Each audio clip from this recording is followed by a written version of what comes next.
In California and Nevada, the temperatures go from 20, 40, 50 degrees, and then they jump to 80, 90, and you're at 110.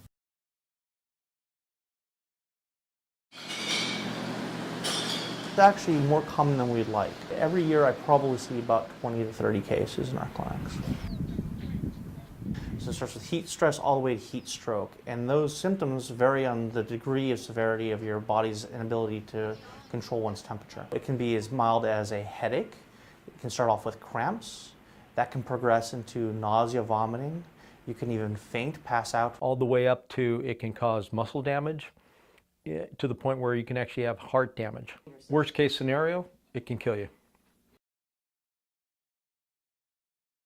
It's completely preventable.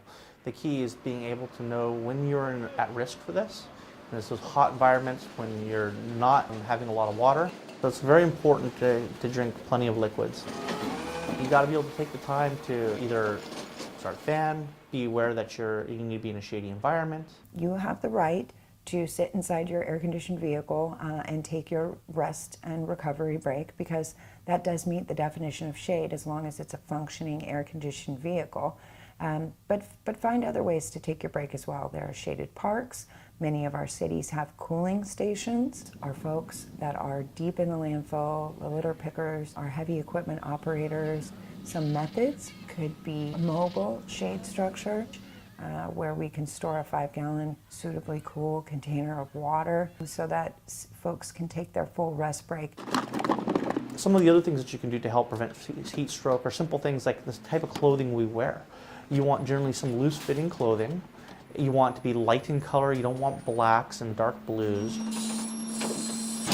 Being aware of your environment, being aware of the temperature, and hydrating. And really know some of those early warning signs so that way you can take actions to cool yourself down.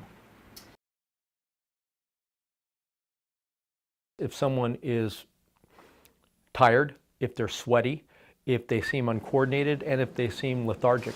As soon as you start seeing those entities and you know it's a hot day and knowing what the person does and what kind of clothing they wear, you need to have that in your head that this is a possible diagnosis. And that's the point where we need to start really taking some action. If you start communicating those signs and symptoms to your manager, what should happen is that the manager needs to get with you immediately, have you sit down in a cool, shaded area with water. They need to assess, how you're feeling, if you feel you can recover, and if a clinic visit is necessary. Unfortunately, a lot of people tend to ignore some of those early warning symptoms of the cramps, the headache, feeling a little nauseous, and what ends up happening is they often progress to a worse condition where they start to feel faint and end up going directly to the emergency room. You want to make sure that you stop those signs and symptoms immediately because it can escalate very quickly into a situation where you may need emergency medical treatment.